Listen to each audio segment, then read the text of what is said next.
the arena. There is no law. If you lose, you die.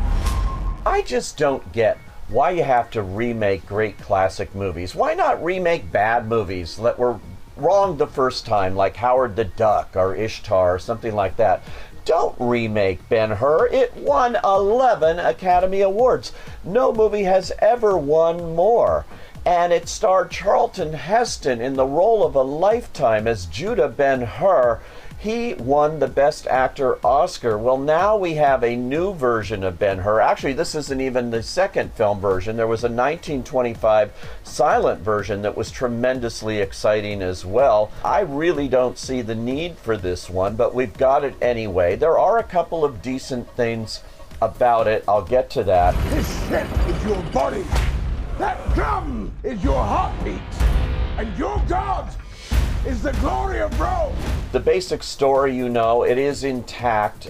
Judah Ben-Hur, very rich, wealthy prince from a top family, loses not only his family, but the woman he loves. He loses his whole life when he's accused of treason by his best friend, Messala, played here by Toby Kebbell. Now, Judah is played by Jack Huston. He's actually the grandson of director and actor John Huston from the great Huston family. He is no Charlton Heston, though, I'm afraid. He's kind of a softer version of this character, not the stoic one we got to know in the 1959 original. Should have stayed away. You should have killed me. I will. I didn't believe him quite in this role. He's turned into a slave. He has to row in the galleys of the major ships here till it's attacked by the Greeks. He winds up on a different kind of island where an Arab and African man, played here by Morgan Freeman, trains him on horses, trains him eventually for that big famous chariot race where he will return and wreak vengeance, the ultimate act of revenge. Oh, we're having fun now, brother! Yeah! But this movie is more about forgiveness than any Ben-Hur I've seen.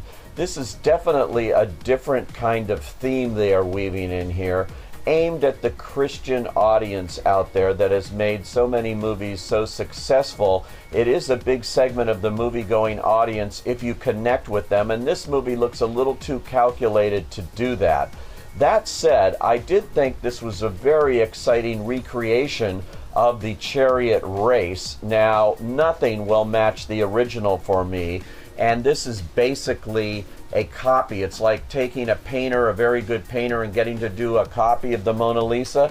That's what director Tamir Bekmambetov has done in this case. He's really pushed all the right buttons. There's a lot of excitement. There's way too many close-ups, though, and even though they shot it all in camera and not so much computer generated as you might think they would do, it still lacks the magic of the first time I saw the chariot race in the 1959 version. I'm sorry, I'm a purist, and I think there's nothing wrong with this movie. It's just that there's no reason for this movie, and that's what disappoints me most. I would say if you're into Ben-Hur, go out and rent the original.